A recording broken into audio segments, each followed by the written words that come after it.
Shalom. Apa kabar semua saudara di GBI Jalan Sasetan dan Pasar? Bersyukur kepada Tuhan karena sekian lama saya tidak hadir di antara saudara. Mungkin sudah 2-3 tahun ini. Dan hari ini bisa bertemu lagi dengan saudara. Senang sekali walaupun jarak jauh. Kami ada di Nabire. Tapi satu hal yang kita percaya. Bapa di surga dan Tuhan Yesus dan Roh Kudus selalu hadir dimanapun kita berada. Saudara, memang dalam situasi COVID-19 ini, ternyata semua tatanan hidup dan pola hidup itu berubah total. Contohnya, ibadah kita sudah 2 bulan lebih, nggak bisa kumpul-kumpul seperti dulu lagi. Akhirnya terbukti, tanpa suasana yang wah, lampu-lampu yang wah, alat musik yang wah, WL, singer, tanpa itu semuanya, ternyata Papa tetap hadir dalam hidup kita. Bersyukur kepada Tuhan untuk COVID-19 ini walaupun menakutkan. Tapi percaya saudara, di sini ujian itu terjadi. Maka itu tema yang Bapak Gembala beri kepada kita untuk belajar. Itu temanya unik. Tantangan hidup membuat kita ini kuat. Dan itu betul. Karena apa? Dengan tantangan itu, istilah saya ini ya, otot-otot iman kita itu dilatih tiap hari. Jadi nggak kendor lagi. Kalau dengan tantangan, dengan kesulitan, maka otot-otot iman kita itu jadi kuat. Nah, maka itu saudara dikasih Tuhan, nikmati tantangan itu. Mungkin saudara kaget, tantangan kok dinikmati? Betul. Tantangan itu perlu dinikmati dalam hidup kita. Karena dengan tantangan itu kita bisa maju. Justru hati-hati kalau hidup kita sebagai murid-murid Tuhan Yesus tidak ada tantangan, itu justru dipertanyakan. Berarti ada yang salah dalam hidup kita. Oke, saya akan bacakan dulu Ulangan pasal 32. Ini keren sekali. Ya, salah satu sikap atau karakter Papa kita di surga. Dia menggambarkan dirinya seperti induk Raja Wali. Keren bukan? Nah, ini salah satu karakter dari Bapa di surga. Dengan tema yang Bapak Gembala terima dari Roh Kudus, kita belajar untuk siap menghadapi tantangan. Maka itu nanti akhir daripada pengajaran ini, diharapkan semua saudara yang mengaku murid Yesus harus berani menghadapi tantangan. Maka itu saya katakan, malah kalau nggak ada tantangan, seminggu misalnya hidup kita biasa-biasa saja, langsung cari, kemana kamu? Aku kangen. Keren bukan? Maka itu saya punya istilah mengajar di banyak tempat, mengajar pada semua orang. Hidup murid Yesus harus ketagihan persoalan, ketagihan masalah, ketagihan tantangan. Ketagihan loh saudara. Tapi bukan cari masalah loh ya. Tidak. Harus ada badai dalam hidup kita. Itu penting. Mungkin ada yang ngamen kali mendengar ini. Badai itu penting. Karena itu bisa menguatkan kita. Oke. Ulangan 32. Begini kata Tuhan. Ayat yang ke-11. Ya. Laksana Raja Wali. Lagi saya Ulangan 32 ayat 11. Laksana Raja Wali. Burung elang. Menggoyang bangkitkan isi sarangnya, melayang-layang di atas anak-anaknya, mengembangkan sayapnya, menampung seekor. Artinya seekor demi seekor, tergantung anaknya berapa Raja Wali itu. Dan mendukungnya di atas kepaknya. Saudara perhatikan, ada perbedaan. Mengembangkan sayapnya, ya, menampung seekor, menampung. Oke. Dan mendukungnya di atas kepaknya. Kenapa tulisannya beda? Kalau sayap itu menampung, tapi kalau kepak itu mendukung, ternyata beda. Nanti kita lihat perbedaannya. Saya lanjut dulu ayat 12. Masih Ulangan 32. Perhatikan. Demikianlah Yahweh sendiri. Demikianlah Yahweh sendiri. Ngapain? Artinya Bapa di surga menggambarkan dirinya terhadap kita. Dia itu Raja Wali. Dan kita anak-anaknya. Demikianlah Yahweh sendiri menuntun Israel, menuntun kita. Perhatikan kalimat terakhir ayat 12 ini penting sekali. Dan tidak ada dewa Allah Tuhan asing yang menyertai Israel atau menyertai kita. Ini dahsyat sekali. Jadi kalau anak Raja Wali sejak netas, ya entah sampai berapa bulan umurnya, saya lupa, tapi saudara bisa cari di Google. Setiap hari 2-3 kali mungkin, saya nggak tahu. Induk Raja Wali, bapaknya si jantannya Raja Wali itu datang dengan mengirim membawa makanan di paruh mereka. Masih ingatnya? Anak-anaknya senang. Mereka menunggu, kapan datang lagi mama, kapan datang lagi papa. Ayo kita makan, terus begitu. Tapi ingat, ada satu titik. Ketika Raja Wali ini, entah induknya, entah jantannya, yakin dan percaya, sudah waktunya anak-anak ini terbang dan cari makan sendiri. Sudah waktunya. Nah, yang tahu cuma mereka ya, kita nggak tahu. Begitu si induk dan si jantan yakin bahwa anak-anak mereka sudah mampu untuk menggunakan sayapnya. Saudara, perhatikan 3 hal yang dilakukan oleh si jantan dan si induk Raja Wali itu. Nomor 1, sarang mereka dirusak.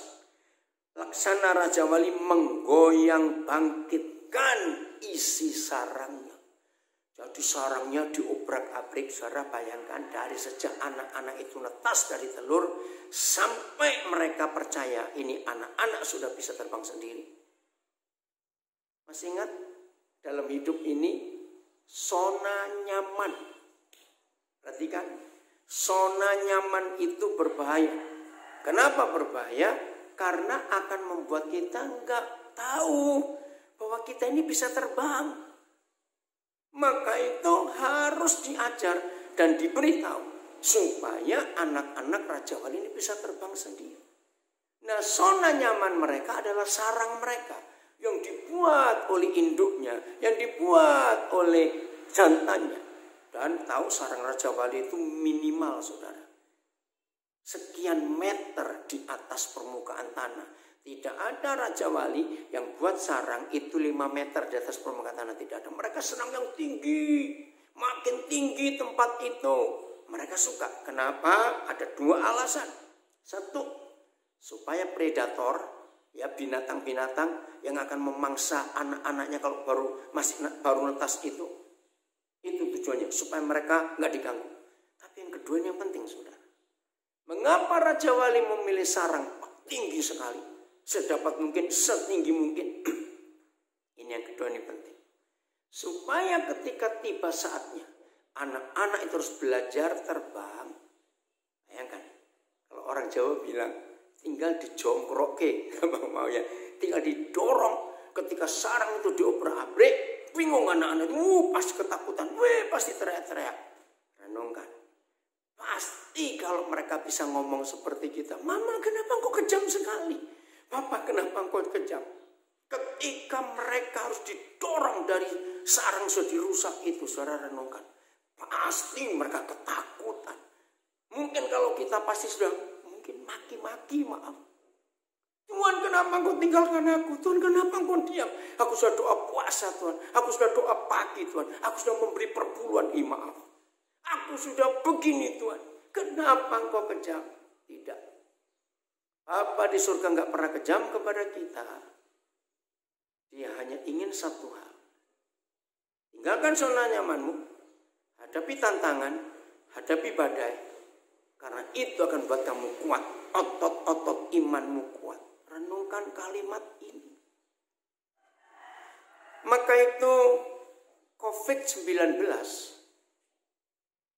membuat umat seluruh dunia harus mengalami perubahan hidup. Maka itu selama 3 minggu, hampir 3 minggu ini, saudara dan saya mendengar istilah new normal. Nah, padahal menurut saya ini yang tidak normal. Bayangkan, biasanya bisa salaman, biasanya bisa pelukan, sekarang nggak bisa. Biasanya bisa kumpul-kumpul dekat, sekarang nggak boleh. Hari-hari seperti ini, maaf saya cuma guyon aja. Nggak usah dandan bagus-bagus lah, make up, tutupi masker, siapa mau lihat, maaf ya. Berubah semua tatanan hidup, saudara, gara-gara virus ini. Semua berubah. Pola makan, pola hidup, pola olahraga, pola pendidikan, sekolah, pola semuanya berubah. Sistem ekonomi, sistem politik berubah, saudara. Ini luar biasa. Bahkan maaf ya, maaf. Orang-orang yang biasanya suka berzina, ganti-ganti pasangan, ini mulai mikir, saudara. Karena virus ini jahat sekali. Maaf. Berubah. Ya, yang nekatnya masih banyak, biarin dah. Yang penting kita mau berubah dalam hidup ini. New normal. Menuju kepada kenormalan baru. Yang seharusnya tidak normal. Tapi secara kebenaran firman Tuhan, kita diajarkan mau tidak mau. Kembali kepada pola Alkitab. Ingat Yusuf di Mesir sendiri. Ingat Musa di Mesir sendiri. Betul? Ingat Daniel, Sadrak, Mesak, Abednego cuma 4 orang. Bagaimana mereka bisa ibadah baik-baik? Tapi di situ Tuhan hadir. Daud sendiri di padang penggembalaan sendiri. Nah, hampir 3 bulan ini saudara dan saya, seperti saya katakan tanda kutip, dipaksa untuk hidup di dalam sebuah kenormalan baru yang kita harus ikuti, tidak bisa tidak. Maka itu hari ini saudara, tema yang Bapak Gembala beri kepada kita ini sungguh luar biasa. Berani menghadapi tantangan hidup, walaupun mendengar kata tantangan tidak enak, tapi harus kita alami. Oke, masih ulangan 32. Begitu sarangnya dirusak, anak-anak mereka berteriak, mungkin berkata, papa jahat, mama kejam. Kenapa sarang kami, zona nyaman kami diobrak-abrik, terus kami harus bagaimana? Pasti nggak dipedulikan oleh induknya dan jantannya itu. Terus, begitu sarangnya hancur, maka induk dan jantan Raja Wali mengembangkan sayapnya. Begitu sayapnya dibuka, maka mereka angkat satu persatu anaknya, ditampung di pundak ya. Begitu pertama ditampung, pasti logika anak-anak, weh, seneng bukan? Sama seperti anak-anak kecil, digendong papanya di pundak sini, terus diajak lari, weh, senang sekali. Tunggu, ini nggak sampai menit. Begitu mereka rasa nyaman, didukung di sayapnya yang sudah dikembangkan, tiba-tiba ditampung di sayapnya, tiba-tiba saudara, sayap itu dikepakkan. Bisa bayangkan? Begitu sayap dikepakkan, ayo, kaget nggak anak-anak Raja Wali ini? Pasti kaget. Begitu mereka kaget dan mau jatuh, ini yang saya pelajari. Pasti kuku mereka langsung mencengkeram bagian sayap ini. Karena takut dicengkeram, saudara. Berdarah. Karena kuku Raja Wali itu tajam. Makin tinggi si induk dan si jantan membawa anak-anak itu terbang. Makin dikepakkan sayapnya. Makin kuat cengkeraman itu. Renungkan. Begitu si induk dan si jantan yakin sudah cukup untuk melepas mereka. Saudara tahu bagaimana cara anak-anak mereka bisa lepas dari cengkeramannya? Ini yang saya kagum. Maka dengan kekuatan full, dengan seluruh tenaga si induk dan si jantan, dia Berarti belum lepas. Cengkeramannya masih kuat si anak ini. Makin kuat. Pokoknya kamu harus lepas dari pundakku, dari sayapku. Lepas. Wah, dikepakkan lagi. Dikepakkan lagi. Dikepakkan lagi. Lepas akhirnya. Wih, sekarang bayangkan. Waktu mereka lepas dari apa itu istilahnya saya pakai lagi, dukungan kepaknya. Terus induknya dan jantannya minggir. Ayo bayangkan. Bagaimana di ketinggian begitu tinggi. Anak-anak Raja Wali pasti teriak-teriak. Wah, mungkin tolong. Ditolong? Tidak, catat, tidak akan ditolong. Loh, diapain? Justru induknya dan jantannya ingin meyakinkan mereka bahwa kamu juga bisa terbang seperti kami. Gunakan sayap yang selama mereka hidup dari atas sampai hari itu nggak pernah tahu kalau sayap mereka itu punya kekuatan yang luar biasa. Selama mereka jadi Raja Wali hari pertama netas sampai umur segitu, mereka tidak pernah tahu bahwa mereka bisa terbang seperti induknya dan seperti jantannya. Keren gak itu, saudara? Maka itu ayo mulai hari ini saudara dan saya hidup sebagaimana firman Tuhan ini. Sudah waktunya kita nggak minum susu lagi, makan makanan lembek lagi, enggak. Sudah bukan waktunya. Kita sudah dewasa, harus makan makanan keras. Ini kebenaran kita harus miliki. Maka itu kita harus berani menghadapi tantangan. Maka itu saya katakan nanti pada akhir pelajaran ini, maka saudara harus punya konsep. Ketagihan tantangan, ketagihan persoalan. Bukan cari masalah loh ya. Karena itu membuat kita kuat. Kembali ke Raja Wali. Tidak ada ayatnya di sini, tapi saya pernah baca buku dan lihat film-film tentang Eagle atau Raja Wali. Kalau ada anak-anak Raja Wali yang belum tahu menggunakan sayapnya, tapi itu jarang sekali. Itu induk dan jantan melihat dari bawah, saudara, sambil terbang ya, melihat. Kalau mereka tahu ada salah satu anak mereka yang betul-betul ketakutan, nggak tahu mesti bagaimana, jadi terjun bebas begitu. Saudara, dalam kisah hidup Raja Wali, saya terharu. Langsung si induk atau si jantan buat dengan cepat mereka naik dan tampung lagi, dukung lagi di atas sayapnya. Udah, lepaskan lagi, belum bisa terbang, tampung lagi, angkat tinggi, terbang tinggi, lepaskan lagi. Pokoknya sampai mereka yakin anak-anak itu bisa menggunakan sayapnya. Oke, renungkan sendiri lebih jauh. Berikut, sekarang bayangkan. Kalau kita anak-anak Raja Wali yang dilatih untuk berani menghadapi tantangan. Dengarkan ini. Begitu kita masing-masing sadar, wih, aku bisa terbang seperti indukku, seperti bapakku. Ayo jujur jawab. Mau balik ke sarang lagi? Ayo cepat jawab. Mau balik ke sarang lagi? Gak mungkin, saudara. Gak mungkin. Setuju gak saya ngomongin?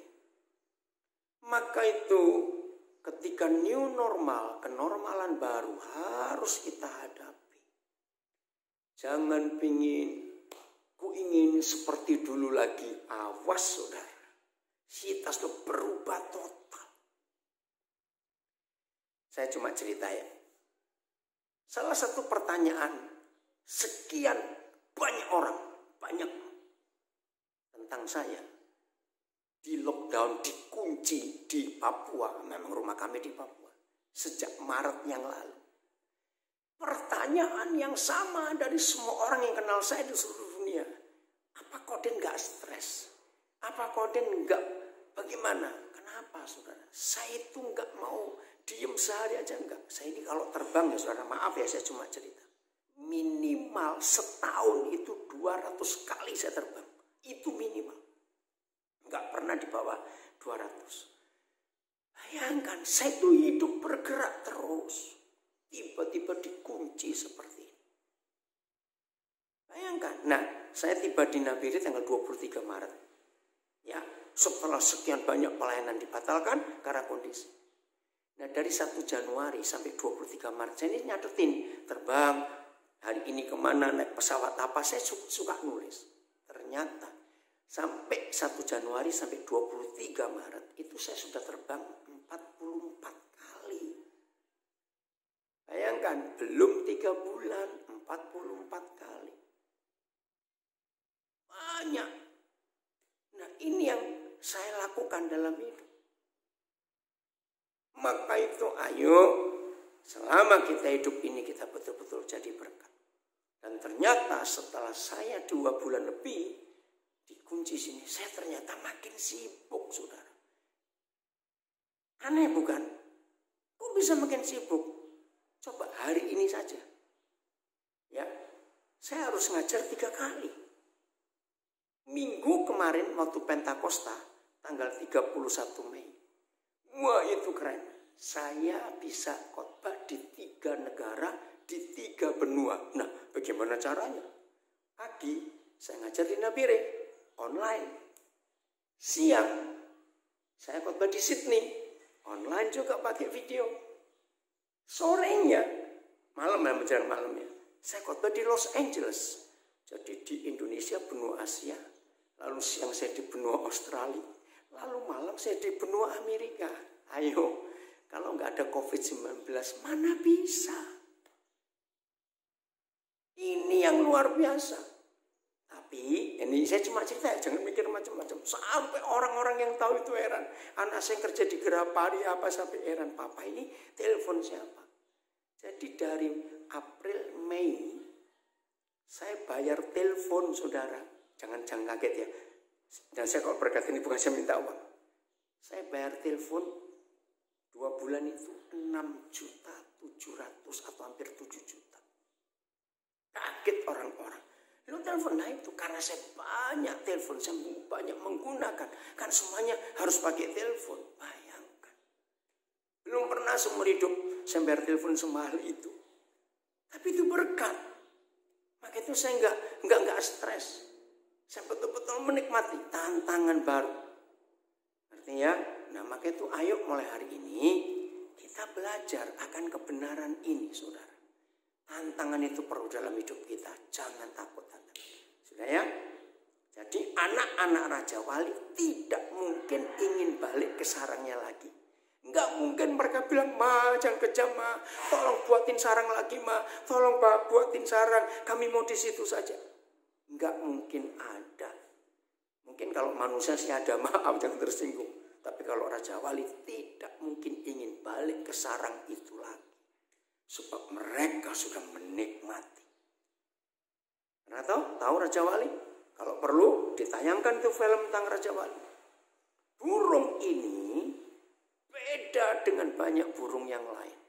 Salah satu bedanya adalah mereka itu kalau dalam berapa hari nggak ketemu badai, mereka itu gelisah. Aneh bukan? Maka itu Raja Wali ini selalu menunggu badai. Loh kok aneh? Begitu insting mereka tahu sebentar lagi ada badai, maka mereka rame-rame terbang ke arah badai. Di situ mereka akan berteriak senang, ore. Sebab ini logika anak-anak. Kalau Raja Wali terbang di tengah badai, hemat energi. Loh kok bisa? Karena sayapnya cuma diangkat gitu, terus mereka melayang. Kita nggak sering melihat Raja Wali. Ya, satu-satunya burung terbangnya tinggi, lama, dan nggak kelop itu. Lain dengan anak ayam atau ayam. Baru terbang berapa meter, so bubuk ributnya nggak karuan. Kalau Raja Wali tidak. Maka itu kenapa Papa di surga menggambarkan hidup murid-murid Tuhan Yesus. Bukan seperti ayam atau bebek, maaf. Tapi mengapa Alkitab menuliskan bahwa kita ini seperti Raja Wali? Ada banyak ayat itu di Alkitab. Sekarang kita tahu. Sebelum mereka jadi Raja Wali yang bisa terbang tinggi, latihannya seperti ini. Demikianlah Yahweh sendiri, ayat 12 ya, menuntun engkau dan tidak ada Tuhan dewa Allah asing yang menyertai kita. Tidak ada. Dia sendiri. Bapak terima kasih. Terima kasih kami bukan anak ayam, tapi kami ini anak Jawali. Dan sebagai Raja Wali, kami menggunakan sayap kami untuk mencari badai, menghadapi badai, dan di tengah badai. Itulah tantangan yang paling luar biasa. Jelas ya? Siap? Awas. Kalau sudah jadi Raja Wali, jangan pengen jadi bebek atau ayam. Awas. Tetap Raja Wali. Mari kita lihat gereja-gereja di Makedonia. Ini contoh yang luar biasa. 2 Korintus 8. Ya. Ini gereja-gereja yang ada di Makedonia. Keren sekali saudara, 2 Korintus 8. Kiranya Roh Kudus menolong kita untuk siap menghadapi tantangan demi tantangan ini. Ayat pertama sampai 3, 2 Korintus 8. Judulnya menarik, pelayanan kasih. Saudara-saudara, kami hendak memberitahukan kepada kamu apa? Tentang kasih karunia yang dianugerahkan kepada jemaat-jemaat di Makedonia. Saudara kalau mendengar tentang kasih karunia yang dianugerahkan kepada kita misalnya, itu pasti bayangan kita, wah aku sukses, aku diberkati, wah aku luar biasa karena mendapat kasih karunia. Tapi tunggu dulu. Saya ulangi lagi ayat 1, pelayanan kasih judul. Saudara-saudara, ini kesaksian Paulus. Saudara-saudara, kami dengan timnya ya hendak memberitahukan kepada kamu tentang kasih karunia yang dianugerahkan. Kan kita dapat anugerah juga bukan? Yang dianugerahkan kepada jemaat-jemaat atau gereja-gereja di Makedonia. Apa bentuk kasih karunia yang mereka terima dari Tuhan? Ternyata nggak enak. Lihat, saya persatu akan uraikan. 1, ayat 2. Selagi dicobai dengan berat. Coba renungkan. Mendengar kata pencobaan atau dicobai. Apa yang muncul langsung di benak kita? Apa yang kita rasakan ketika mendengar kata dicobai? Itu pun gak sekedar pencobaan. Dengan kondisi dicobai dengan berat. Coba renungkan, ini kasih karunia. 1 ya, dicobai dengan berat. Oke. Yang kedua, dalam pelbagai penderitaan. 2 ya. 1, dicobai dengan berat. 2, dalam pelbagai penderitaan. Nah, saudara bayangkan. Dengar kata penderitaan saja. Rasanya, Tuhan tolonglah. Jangan bawa kami. Tapi pelbagai. Nggak tahu berapa macam penderitaan yang gereja-gereja Makedonia alami. Mungkin 4, mungkin 7, saya nggak tahu. Pokoknya pelbagai penderitaan.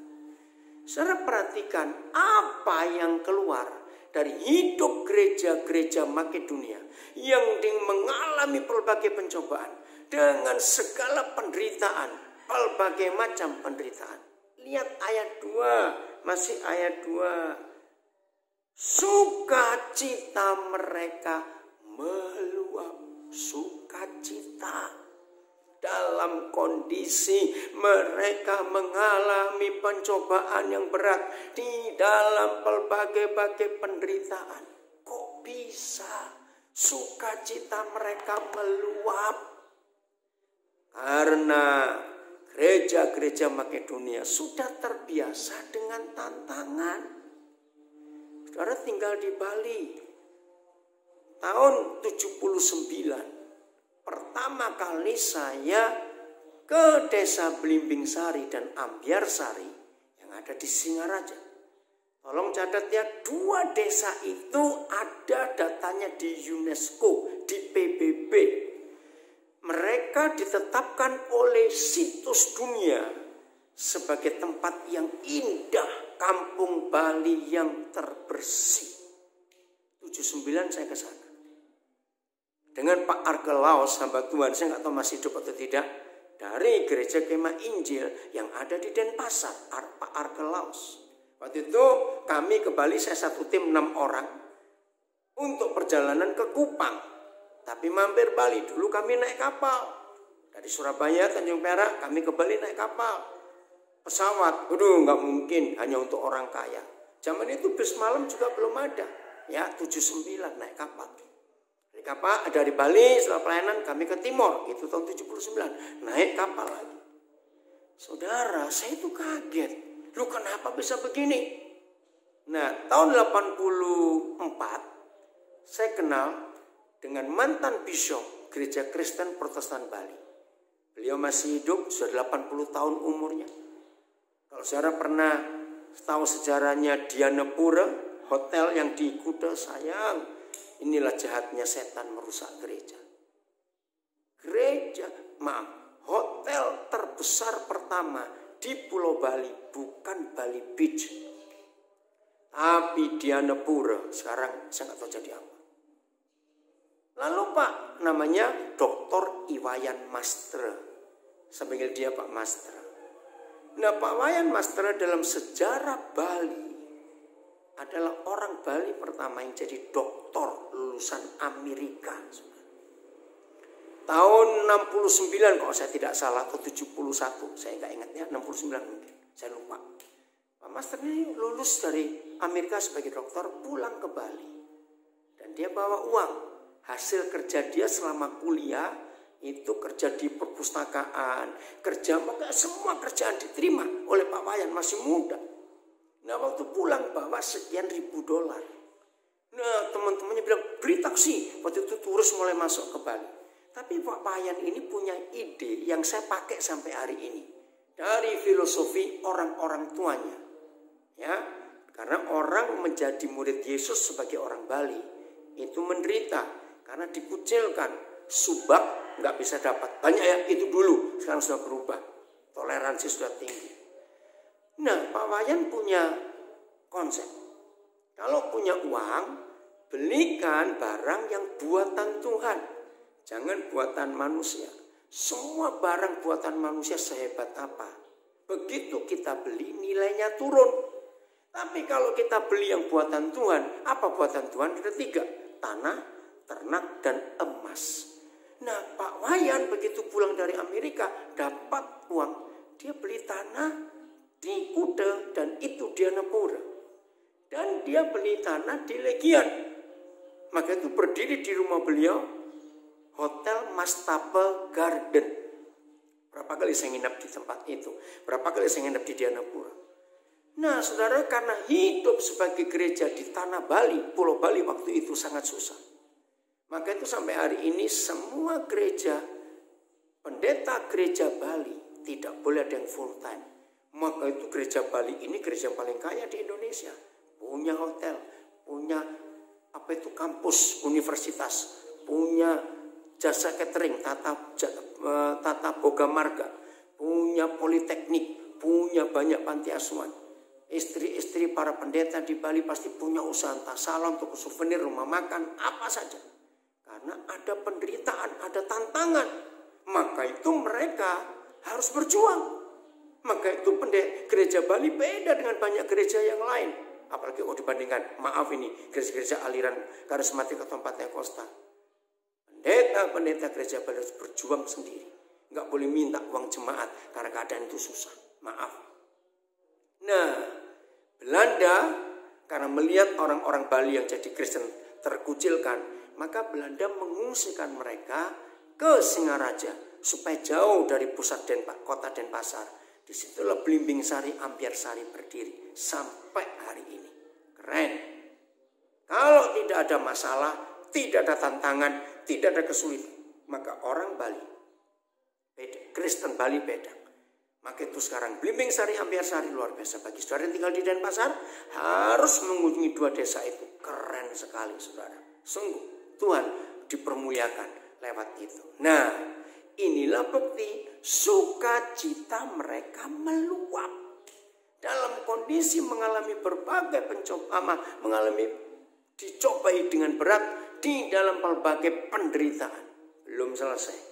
Kondisi ketiga, masih ayat 2 saudara. 2 Korintus 8 ya. Dan, ini loh, dan lagi. Meskipun mereka sangat miskin. Wih, saudara. Saya pertama belajar ayat ini awal tahun 80-an. Saya itu lama, nggak tahu berapa menit. Cuma bengong. Dicobai dengan berat. Di dalam berbagai penderitaan. Dan kondisinya sangat miskin. Setiap kali ngajar ini saya harus cerita. Waktu suatu malam saya duduk bersama dengan anak-anak saya. Ya lagi santai. Tiba-tiba saya ingat saya itu sudah lama cari. Akhirnya saya bilang, "Nak, tolong, ada 4 atau 5 orang, saya lupa. Nak, papa mau cari definisi. Miskin dan sangat miskin itu definisinya apa?" Ternyata salah seorang anak saya yang guru sejarah jawab.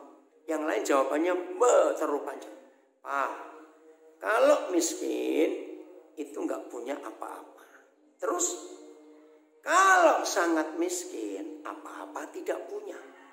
Saya tertawa. Dan saya setuju. Coba renungkan, miskin itu nggak punya apa-apa. Tapi kalau sangat miskin, apa-apa tidak punya. Ngerti nggak? Oke, renungan sendiri. Saudara, dalam 3 kondisi, dicobai dengan berat, di dalam berbagai penderitaan, dan sangat miskin. Sukacita mereka meluap. Ada satu kondisi lagi, kalimat terakhir ayat 2 Korintus 8. Namun mereka kaya dalam kemurahan. Jangan diterjemahkan, berarti mereka suka bagi-bagi duit. Bagaimana bagi duit? Mereka sangat miskin. Lalu kemurahan apa yang mereka bagikan, yang mereka kaya? Ternyata karunia, ternyata murah di dalam mana ya? Namun mereka kaya dalam kemurahan. Nggak harus memberi materi atau uang. Menghibur orang, cerita, kami itu ngalami begini. Oke ya, untuk melihat ini, nanti kita akan kembali ke 2 Korintus 8. Tapi saya ingin bacakan dulu Ibrani 2 ayat 18. Bagaimana nggak punya apa-apa, tapi bisa berbagi, terus kaya di dalam kemurahan. Ibrani 2 ayat 18. Saya mau bacakan ini, luar biasa saudara. Ibrani 2 ayat 18. Maka itu tantangan-tantangan yang kita hidupi, itu akan jadi berkat yang besar untuk orang lain. Sebab oleh karena Yesus Tuhan kita sendiri telah menderita karena pencobaan, maka ia dapat menolong mereka yang dicobai. Ini kan luar biasa. Jadi Tuhan Yesus kita sebut penolong kita. Betul.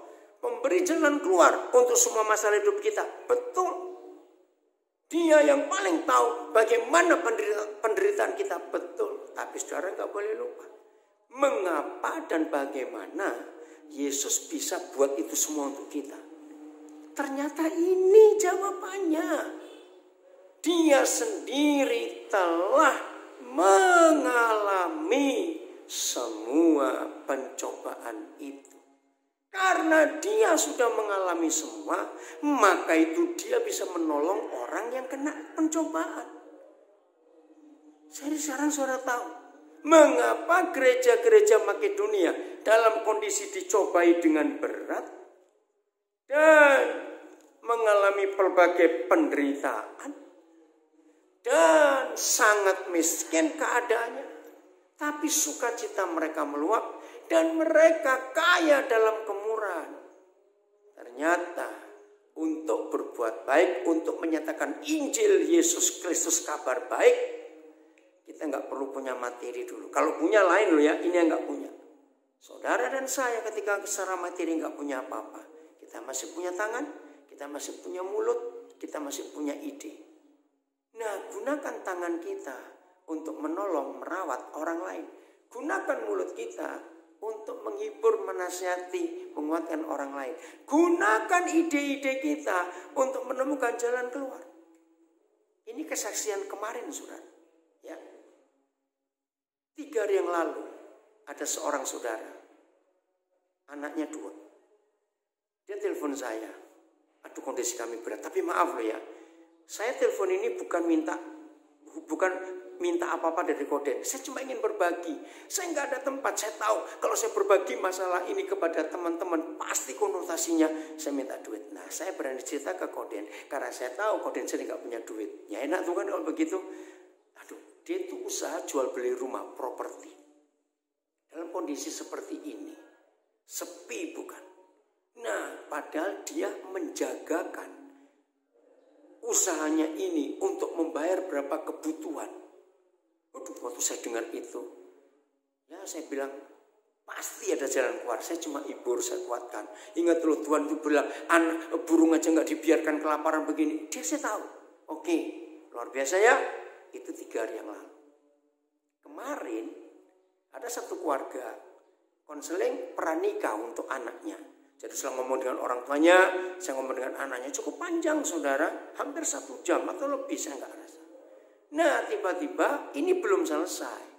Aduh, maaf ini Koden, kami harus pergi ya ke Surabaya. Dia bilang, oh ya udah enggak apa-apa, disambung lain kali. Tapi ini loh Roh Kudus hebat. Kamu tanya dong, Den, kenapa mereka ke Surabaya? Akhirnya saya tanya, kalian ada keperluan apa dari Malang ya? Ada keperluan apa ke Surabaya? Ini mau cari rumah buat anak kami nanti kalau menikah. Wih, hebat. Udah dapat? Belum.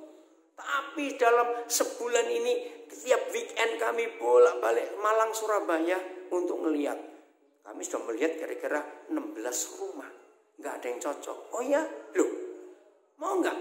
Kau kenalin 1 orang. Loh, ternyata mereka kenal. Orang ini yang agen properti ini.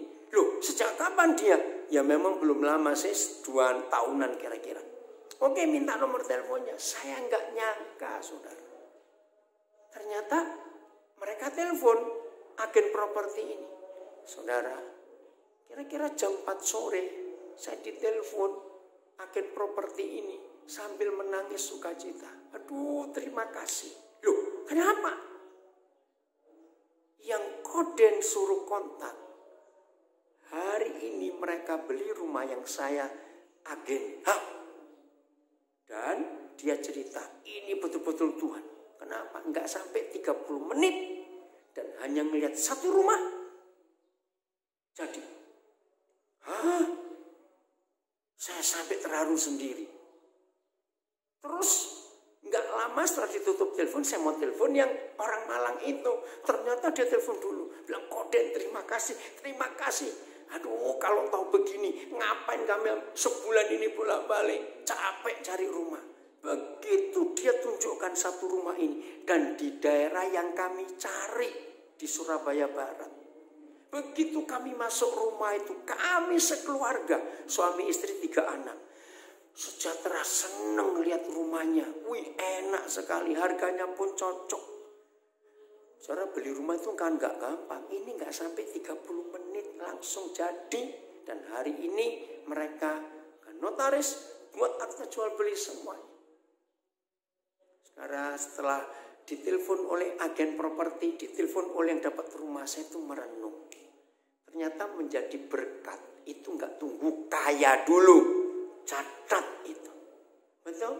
Tiba-tiba Roh Kudus tunjukkan. Nah ini contohnya. Maka itu dalam kondisi ngalami berbagai pencobaan, dalam penderitaan yang berat dan sangat miskin, tetap saudara dan saya bisa punya hati yang melimpah. Renungkan ini. Tetap bisa jadi berkat. Maka itu kalau Tuhan izinkan semua yang tidak enak terjadi di hidup kita. Jangan ngeluh, jangan ngomel. Karena itu pasti ada yang baik, yang indah, yang Tuhan siapkan untuk kita semuanya. Jelas ya? Ini gereja-gereja Makedonia. Terus. Ayat 3, 2 Korintus 8. Aku bersaksi, Paulus loh. Pasti gak bohong bukan? Aku bersaksi bahwa mereka telah memberikan menurut kemampuan mereka. Puji Tuhan. Saya pikir stop. Tidak. Ayat 4 berkata, masih ayat 3 ya. Saya ulangi, ayat 3. Aku bersaksi bahwa mereka telah memberikan menurut kemampuan mereka, bahkan melampaui kemampuan mereka. Nah, kalau ini bicara uang, bicara materi, bagaimana mereka bisa memberi melampaui kemampuan mereka? Artinya ngutang dong. Maaf. Tidak, mereka tidak ngutang. Hari Senin yang lalu, istri saya itu tanya, di depan pagar, di pintu pagar rumah kami ada gantungan, kantong kresek, ternyata isi tape. Memang saya ini suka tape ubi. Tapi nggak ada yang tahu, istri saya nggak tahu, saya juga nggak tahu. Padahal kami itu di rumah, ada orang kasih. Siapa yang kasih tape ini? Nah, saya suka tape, ya saya tahu, kami tahu pasti ada seorang. Nah, cuma kok kami nggak dengar. Rupanya mereka sungkan, nggak berani ketok kenceng-kenceng pintu pagar itu. Nggak lama setelah saya makan, ada yang telepon istri saya. Si Luis, tadi saya kirim tape. Oh, kamu toh. Aduh, terima kasih, lu enak sekali. Nah, saya nggak sempat telepon dia. Itu hari Senin. Ya. Nah, Selasa pagi, ini dalam kondisi lockdown begini, perubahan kurikulum sekolah. Maka saya dengan tim kurikulum sekolah kami di Nabire harus membuat kurikulum online. Apalagi kan itu Menteri Pendidikan belum mengumumkan, itu baru hari Senin, saudara, bahwa harus tahun ajaran baru 13 Juli, betul.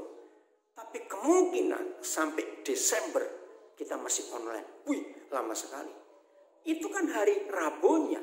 Nah, kami Senin sudah buat itu. Jadi ketika diumumkan, kami bersyukur. Nah, salah satu tim kurikulum itu lagi di Makassar. Sedang perlu laptop. Mumpung di Makassar. Dia bilang sebelum balik ke Nabire. Puji Tuhan. Nah, dia mau cari yang semurah mungkin. Jangan. Kamu nggak boleh. Papa mau kamu cari yang terbagus. Berapapun harganya. Padahal saya ngomong itu nggak ada duitnya. Tapi saya percaya Tuhan cukupi karena bukan untuk saya. Udah. Hari Selasa dia baru cari. Sore-sore dia cari. Ya, dapat yang harga 4.600.000. Tak tahu hati saya tergerak. Bisa nggak naik lagi? Kan aneh bukan? Supaya bagus. Kalau kamu dapat laptop bagus, ini anak saya ini pintar memang, hebat sekali saudara. Pasti bisa menolong dan gambarnya pasti akan bagus. Ya, tapi kan mahal. Sudahlah. Semahal-mahalnya kan nggak sampai jual rumah, saya bilang. Dia tertawa. Sudah? Aduh, saya sudah pulang lagi. Ya nggak apa-apa, karena dari kota ke rumahnya itu agak jauh. Kota Makassar dia di Galesong, agak jauh. Nanti sore lah, gitu. Saudara sudah tahu? Nah, sore dia pamit. Saya sekarang berangkat. Enak kamu berangkat. Begitu berangkat, saya baru ingat. Saya ini belum terima kasih pada yang ngasih tape. Saya telepon. Aduh, terima kasih lo, maaf.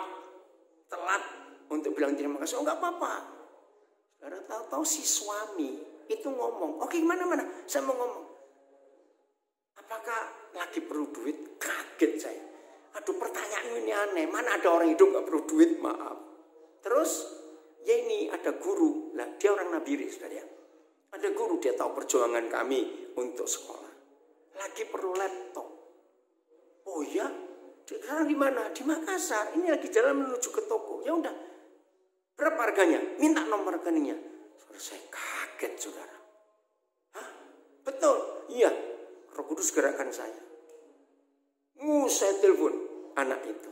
Puji Tuhan sudah dapat. Oke, saya nanti akan ke tempatnya. Nah, dari 4 jutaan itu kalau naik dikit tapi lebih bagus, itu harganya 7.300.000. Aduh, mahal ini, sudah nggak apa-apa. Nah, suatu harganya, saya telepon orang ngasih tape ini.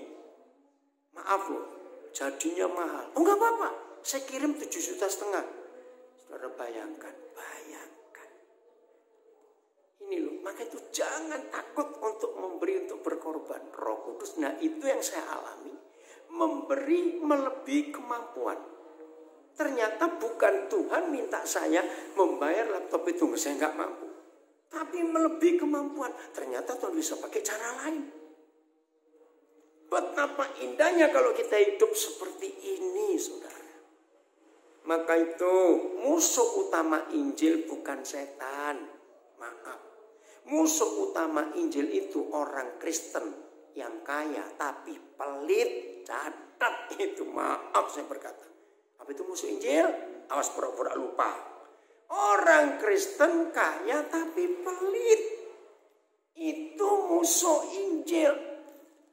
Ayo mulai hari ini kita sungguh-sungguh hidup dalam kebenaran ini. Lakukan firman Tuhan. Praktekkan firman ini. Jadi tantangan itu nggak usah dihindari. Kalau nggak ada tantangan semingguan, cari di mana dia. Biar otot-otot iman kita itu kuat, itu sempurna. Dan kita berani menghadapi tantangan yang macam-macam. Jadi siap ya untuk menghadapi semua itu. Terakhir, ayat 4, masih 2 Korintus 8. Dengan kerelaan sendiri, mereka meminta dan mendesak kepada kami. Tolong catat. Mereka meminta dan mendesak kepada kami. Siapa mereka? Orang-orang Makedonia, jemaat-jemaat Makedonia yang mengalami berbagai macam penderitaan. Dicobai dengan berat. Dalam kondisi yang sangat miskin. Tapi mereka masih mendesak. Ini kata penting. Dan meminta kepada kami. Supaya mereka juga beroleh kasih karunia. Untuk mengambil bagian dalam pelayanan kepada orang-orang kudus. Ayo jujur, apa yang kita buat selama COVID-19 yang merajalela? Mereka mendesak Paulus yang timnya. Terima apa yang kami buat. Ayat 5. Mereka memberikan lebih banyak daripada yang kami harapkan. Itu kan luar biasa, saudara. Mereka memberikan lebih banyak yang kami harapkan. Mereka memberikan diri mereka. Pertama-tama kepada Tuhan. Kemudian oleh karena kehendak Tuhan. Juga kepada kami. Gereja Tuhan yang dikasihi Tuhan. Ayo mulai hari ini kita dengan sungguh-sungguh. Jangan takut tantangan hidup. Supaya kita makin kuat. Ayo kita selalu mau berbagi untuk banyak orang. Ayat terakhir Filipi 2 ayat 21. Gimana caranya kita bisa berbagi seperti itu? Ternyata motivasi kita menentukan. Filipi 2 21. Saya suka ayat ini, ayat emas saya. Sebab semuanya mencari kepentingannya sendiri. Bukan kepentingan Kristus Yesus. Aduh, ngeri, saudara. Pertama saya belajar ayat ini, saya berkata, kalau semuanya mencari kepentingannya sendiri, berarti saya juga dong, semuanya kok. Tapi saya nggak mau. Yang Tuhan cari di antara kita murid-muridnya adalah murid-murid Yesus. Yang konsep hidupnya, motivasi hidupnya, tujuan hidupnya bukan menyenangkan diri sendiri, tapi mencari kepentingan Kristus Yesus. Apa kepentingan Tuhan kita Yesus? Keselamatan jiwa-jiwa. Tidak ada yang lain. Maka itu ayo mulai hari ini, saudara, kita hidup dalam kebenaran ini. Supaya kasih Tuhan nyata untuk hidup kita semuanya. Mau ya jadi pelaku firman Tuhan? Oke, sampai jumpa di Denpasar. Tuhan Yesus memberkati saudara semuanya, pada Pak Gembala, Ibu Gembala, dan semua pelayan Tuhan di GBI Jalan Sasetan. Jadilah berkat, jadilah pelaku firman, termasuk semua kita yang mendengar firman Tuhan ini. Tuhan Yesus memberkati. Sampai kita jumpa lagi.